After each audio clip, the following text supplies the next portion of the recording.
Čím je výnimočná voda Kakun? Voda Kakun je výnimočná svojou štruktúrou, svojím obsahom kyslíka a schopnosťou dodať kyslík do tela alebo do organizmu pitím alebo ponáraním sa. Aké benefity má voda Kakun pre naše telo?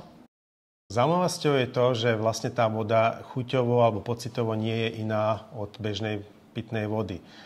Čo je iné, je vysoký obsah kyslíka v tej vode a stabilná štruktúra. Čo môžeme očakávať, ak si takúto vodu dáme, zaradíme ju do pitného režimu?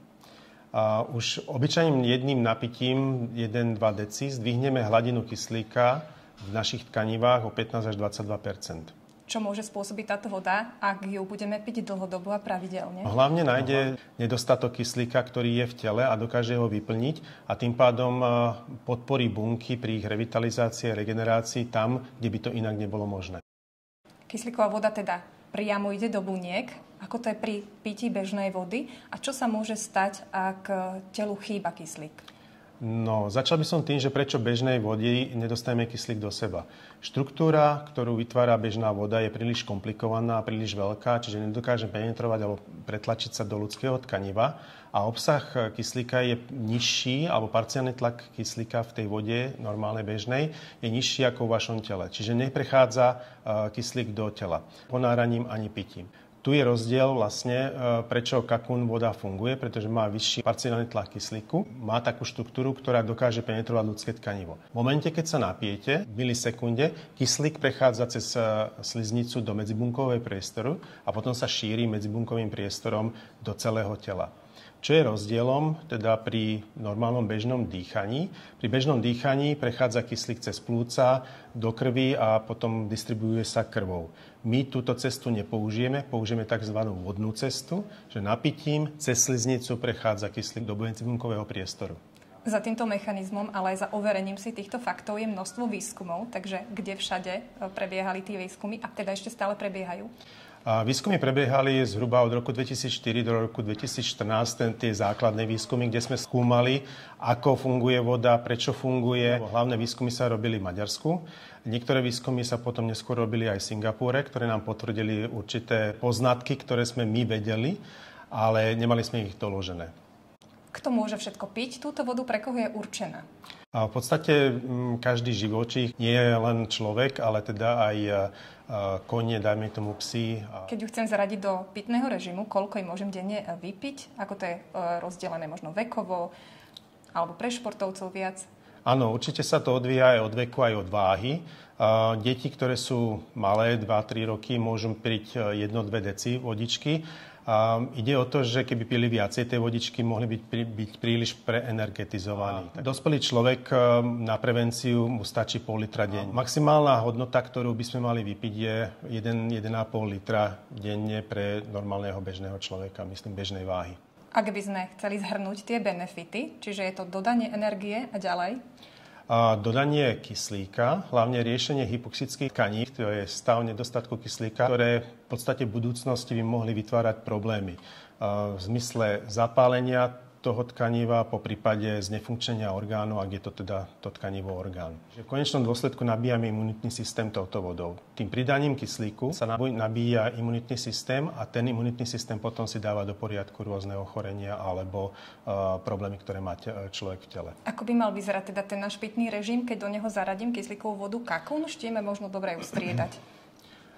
Určite je treba dodržiavať celkovú dennú dávku vypitých tekutín. Pri prevenciu by sme mali riešiť asi pol litra denne pre takého priemerného človeka 70-80 kilového. Samozrejme je dobré rozdeliť si tú jednotlivú dávku, alebo teda dennú dávku na viacero častí, pretože telo má čas spracovávať ten kyslík postupne a pridávať kyslík tam, kde chýba. Kedy môžem očakávať, že uvidím výsledky toho pitia?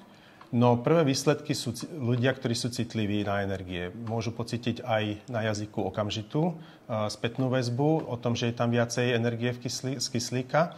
A priemerný bežný človek dokáže vidieť prvé výsledky za taký týždeň, 2, kedy sa bude lepšie cítiť, bude mať viacej energie, bude lepšie fungovať a celkovo sa bude cítiť zrevitalizovaný.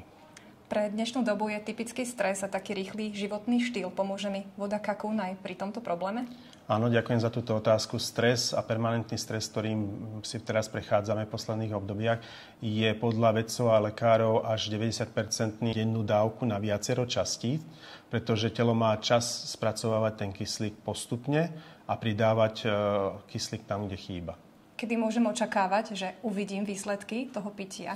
Priemerný bežný človek dokáže vidieť prvé výsledky za taký týždeň, dva, kedy sa bude lepšie cítiť, bude mať viacej energie, bude lepšie fungovať a celkovo sa bude cítiť zrevitalizovaný. Pre dnešnú dobu je typický stres a taký rýchly životný štýl. Pomôže mi voda Kakún aj pri tomto probléme?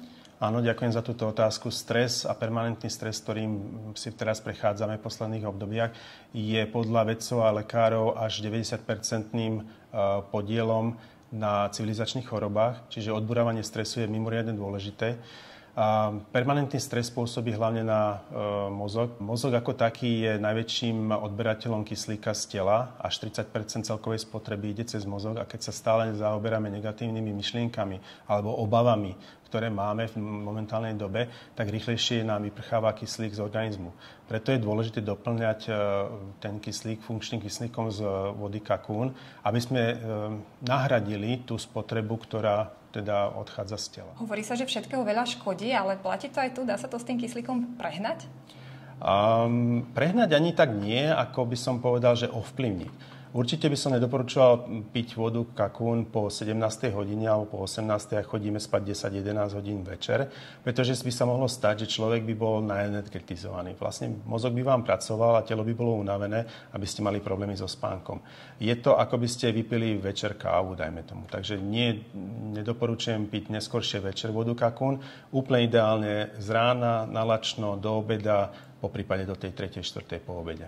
Pre koho je najvhodnejšie doplňať ten kyslík, kedy to už s tými bunkami v organizme ide tak dolu vodou? No, určite pre starších ľudí, lebo v podstate čím sme starší, tým menej kyslíku máme v tele a tam ten nárast o 15-20% je významný a citeľný.